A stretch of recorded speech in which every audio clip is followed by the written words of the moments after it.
Did you consider medical school at all? I did, and I thought about it, and I considered that maybe professionally it might meet a few different aspirations that I may not be able to consider as a PA. But when it came down to it, it just didn't seem like the right fit for me. I've always been drawn to medicine, and I thought maybe that medical school was the right path for me. But I felt like, as a guy in his middle 30s with 3 kids and a wife, that I wanted to be, I want to be done with this education and be working and still be able to be in my kids' lives. Yeah, absolutely. And can you do that as a guy who's in medical school out of state? I don't know. Yeah. If you have to, residency, you have to match and have a residency, and maybe that's nowhere near where your family is. Yeah. You're talking, a significant amount of time away from your family, and is that marriage going to work? Yeah. So. Yeah, those are good points. I kind of had the same thought process because I was in my late 20s, by the time I was kind of getting into PA school. And I was like, do I want to trade another 8 to 10 years of my life, a lot of student loan debt, not working for that whole period of time, not making like a considerable income that whole period of time? Is that time income trade-off worth it? I think a lot of people have to make that decision when they decide on PA school, but the big benefit is you don't have to have a ton of student loan debt, you don't have to sacrifice a ton more years of your life, and you make a decent income and you're working, pretty quickly. Yeah, I think the biggest draw for me for PA school, the biggest deciding factor is the fact that you don't have to specifically specialize and match in one specific day there.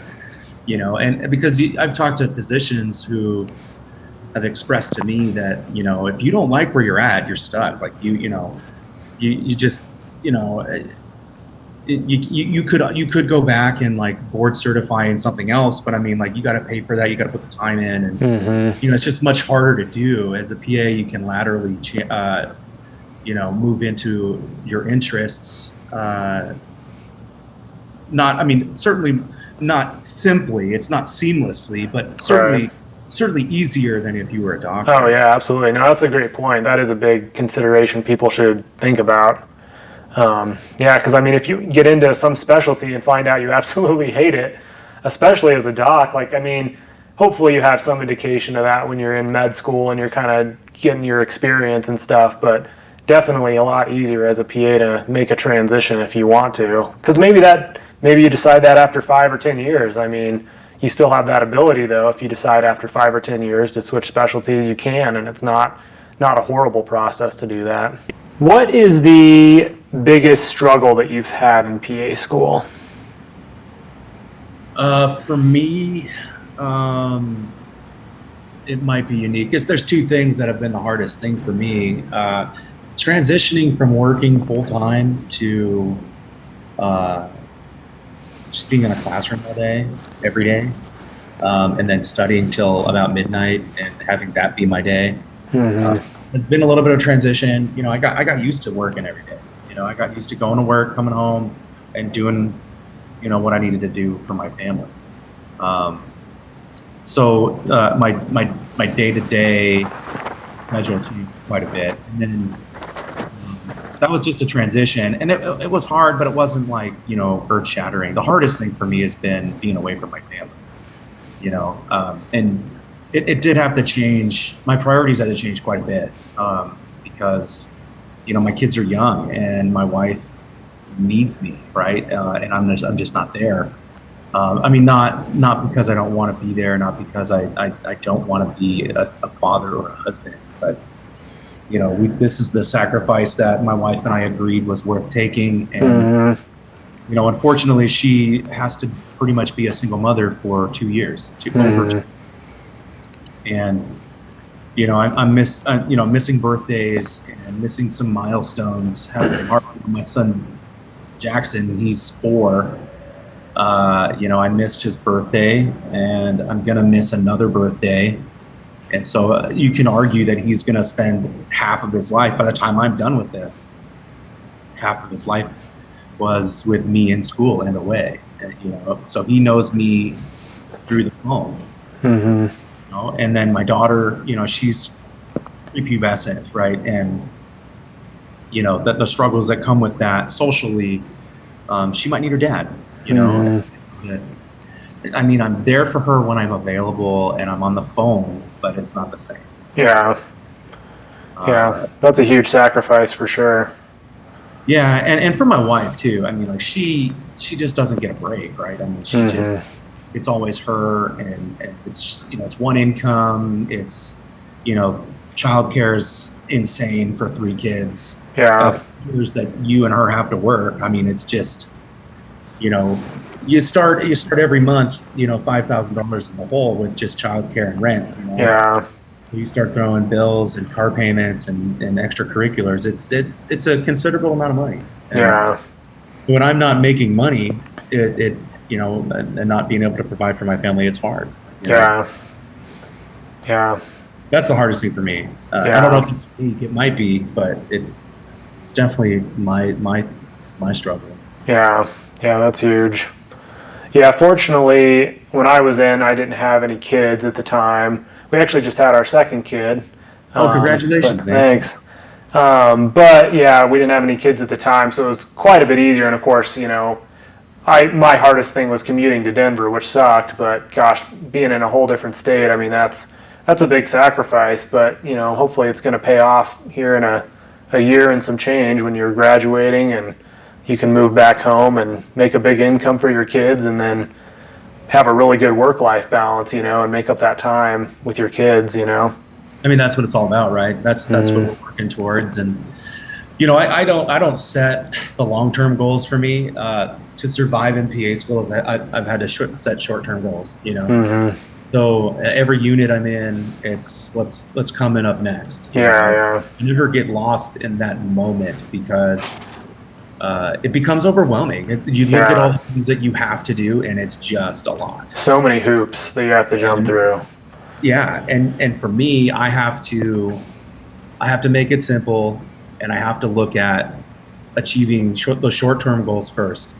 And if I can achieve those, then the long-term goals I don't have to worry about those, because those will just be met. Yeah. So right now, I'm thinking about my first rotation. It's in less than 2 weeks. It's general surgery, and I want to do it. I've done all my stuff to make, I've done all the paperwork to do that.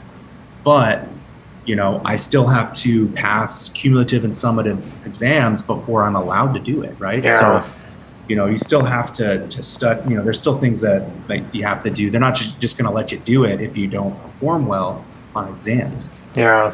So for me, I'm just looking at, Friday's a big exam, and then Monday's a big exam, and next Thursday's a big exam, and so those are the 3 things that I'm thinking about right now, and I'm not really thinking about much anything else. Yeah, that makes sense.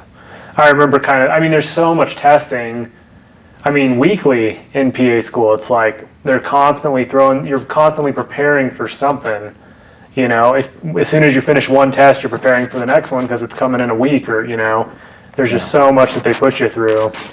Do you feel like, you were a paramedic a long time, I've been a paramedic a long time, but kind of the paramedic cultural stuff, did you have to kind of change parts of yourself while you're in school? Like, kind of temper the jokes about morbid stuff and, kind of temper that paramedic side of you while you were in school?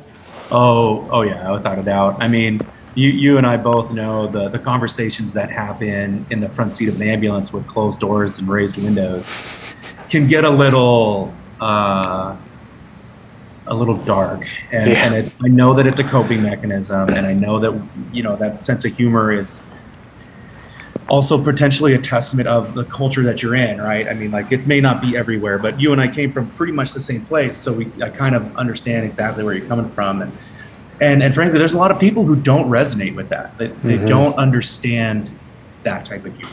Yeah. And you're right. I did have to I still do have to monitor some of the things that I find funny and humorous. I have to be careful about what I say, because taken out of context, somebody could have a problem with that, and then it can become a professionalism issue. Yeah, I'm glad you said that. That's totally how I felt the whole time, and it did come down to like professionalism. Like they're so huge on professionalism. Like in paramedic school, like that was, nobody's talking about professionalism, but in PA school, they're like, this is a different career than you were in before. Like, PAs are very professional people, and they just reiterated that so much. So like eventually I would just have to stop any of the joking that I would do, because it would just fall flat on people that didn't understand where I was coming from. Yeah, I've made some jokes that have not really been taken very well. And of course, for the most part, it's been in like situations where I'm not at risk of damaging myself professionally in like this setting. But I spent a lot of time with my classmates trying to group study and figure stuff out. I've made some friends, right? I'm not trying to. It's hard to do this alone, right? So, I've definitely had to redirect some of my humor. It's and then there's some people who understand, or they say they understand, but sometimes they don't. Yeah. Well, the other thing too is like, we talk about people's experience levels before PA school, and like people would tell their medical stories, like, oh, I was doing this or whatever, and like I can top all of those stories, and eventually I just had to stop doing that. Like they would tell a story about something, I'd be like, well, this one time, I was driving lights and sirens down the road trying to intubate this trauma patient, and my stories were just, pretty insane compared to theirs. But I feel like you can't beat the experience level of a paramedic either. I mean, especially in a system like ours, We have invaluable experience. I mean, like, we worked in a busy system. We saw everything. We saw critical medicals, critical traumas, and we had high standard medicine. And, and we worked with competent people. Yeah. And the receiving facilities were good at helping us get better. And we worked in a system where medical direction was progressive. And so that stuff was all beneficial to us in our development as clinicians, not just paramedics. And, I don't personally feel that there's a better place to learn the knowledge, the appreciation for the patient, how to actually talk to people, and critical thinking processes than being a paramedic. Yeah. That prepares you for PA school. Now, obviously, you can do different things and be better at certain aspects of medicine outside of paramedics training. But I think I came to PA school much better prepared than a lot of my constituents because of that training and that career. Yeah, I had some of it's hard too. I mean, like, I had a doctor, that was one of our professors, get up and say, none of you have any bedside manner. That's what you're here to learn. And I was like, no bedside manner. Like, I've been at thousands of bedsides, right? The left side of the cot. What are you talking about? Like, and I was kind of offended by that. I was like, what are you talking about? No bedside manner. I would like to think after, thousands of patient encounters, I have some bedside manner, but I feel like you just kind of got to roll with the punches, and it's not worth making a big deal about when you're in the program. It's just put your head down and do the work, and no one cares what you did before. You're right. And they don't know, right? But it's easy for them to stereotype us as, 2 years of, experience at the lowest level and high GPA performance in the natural sciences, right? Like that's most of the people that I'm in school with, right? Most of them are in their mid-20s, most of them are female, and most of them were like CNAs. And so it's very easy to look at my class and say everybody's in their mid-20s and they haven't really lived a whole lot of life yet. So how could they have developed bedside manner that I have as the doctor? Because they haven't had that type of experience yet. Yeah. I understand the stereotyping, and I've been part of that too. I mean, like, our presenters will come up, our lecturers will come up and say like, "Oh, you guys are all super young and healthy, and you guys all exercise all the time, and you guys, when you get older, it's going to be harder. And like, I kind of listen to that stuff, but I'm like, well, I know who you're talking to. You may not be talking to me specifically, but I understand your point. Yeah, that's a good point. I think you have to have that attitude to get through PA school. Otherwise, like I was saying, you just take it too personally and it just makes you angry. and that's pointless. That's pointless emotion while you're trying to get through a tough program. A lot of wasted energy that doesn't need to be wasted. Cardiology, especially EKG reading, that was like the only part in PA school where I was like, like I feel like I kind of got this. This is reiterating some things. Yeah. But all the other anatomy topics, I was like, oh man, my knowledge was really superficial even with like GI anatomy. I was like superficial knowledge, like almost embarrassingly so.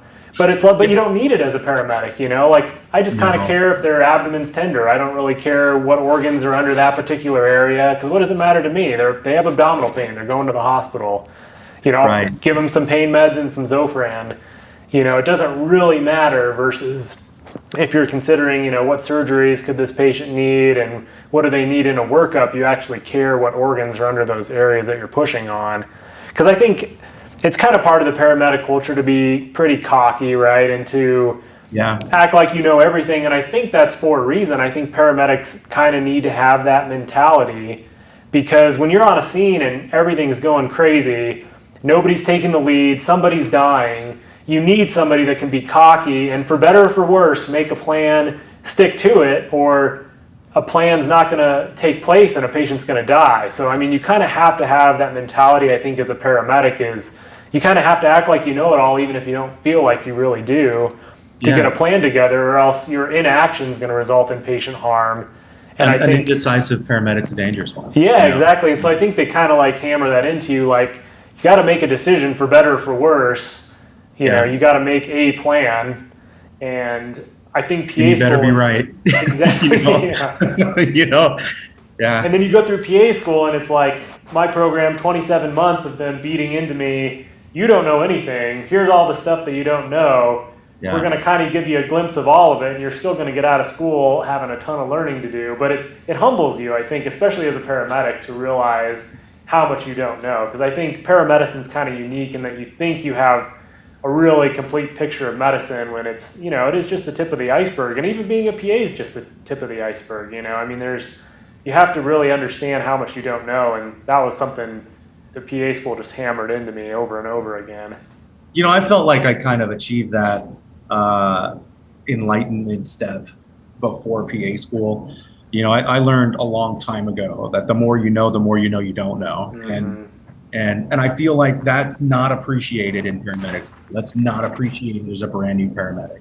You think you know a whole lot more than you do. Mm-hmm. And what being a paramedic really is, in my mind, is a truly specialized, like, clinician for what it is. You're really good at like 40 things, but like that's what you're good for. And it's all the things that being a pre-hospital clinician is.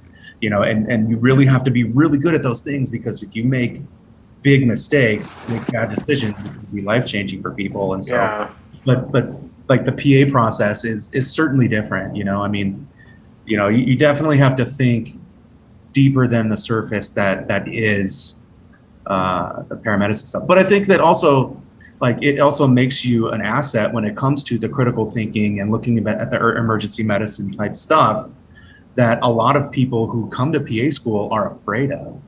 Like it scares people to think about working in the ER. Where, like, if you or I to walk in there, we're just like, man, here we are. I'm back, Yeah. The more closer to death the patient is, the more comfortable we are, because, you go back to these are my people, like, I may not know a lot, but I know enough. This is the most comfortable environment for me, like, so I feel like we're definitely unique in that perspective.